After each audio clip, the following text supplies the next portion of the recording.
Nung nalaman nila na hindi nila tunay na kapatid si Jessica, sinaktan nila. Minaltrato si Jessica. Hanggang sa na-depress na yung bata. Hanggang sa namatay na yung anak natin. Kahit na hindi nila totoong kapatid si Jessica, tinuturing nilang tunay na kapatid. Hindi naman nila tinuring na half-sister si Jessica eh. Kasi tanggap siya ng tita Pelma niya. Tinuring siyang parang tunay na anak.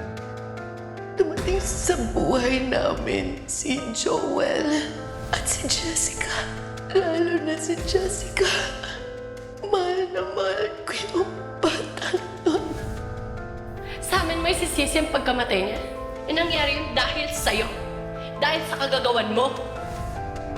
Hazel, wala sa usapan natin na papatay ka. Ako lang talaga. Tayo. Kasama ka na rito.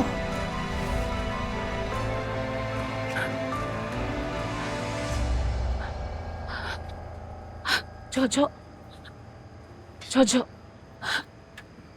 Jojo. Okay ka lang? Bakit mo ko tinits? Gulong-gulo kasi ako eh. Hindi tugma sinasabi ni Hazel tungkol sa pamilya ni Manuel. What do you mean? Ang sama-sama ng image ng pamilya ni Manuel sa akin. A few times, understandable eh. Pwedeng nagpapakitang tao lang sila, nagpapaitan. Pero consistent. Gusto kong patuloy na magalit sa pamilya niya. Pero, Anis, tell me, anong alam mo? Totoo ba mang sinasabi sa akin ni Hazel? Gusto mo ba talaga malaman? Oo.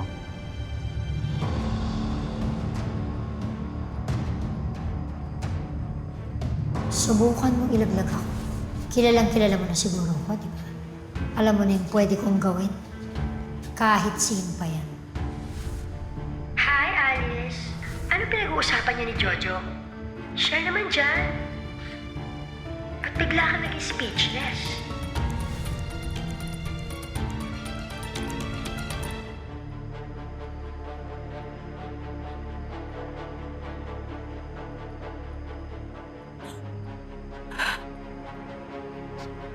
Mabuting kaibigan si Hazel.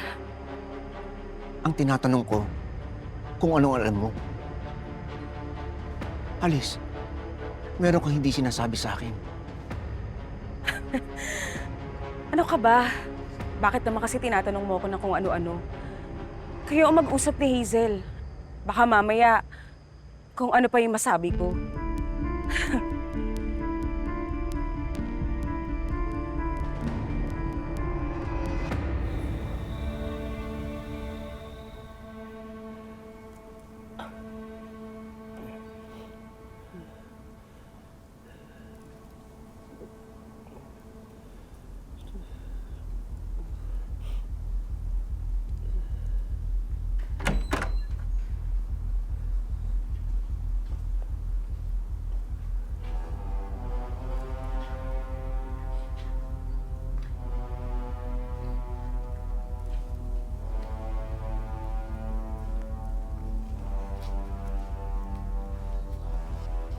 Kumusta, Jeff?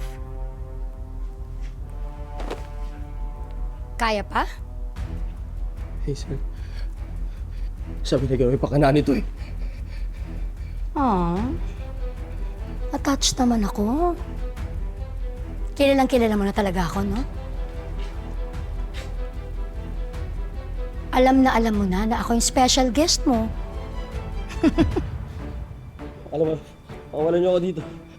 Pakawalan mo ako dito! Ba't mo ako dinala dito? Pakawalan niyo ako dito! Hayop ka! Hayop! Sumabo!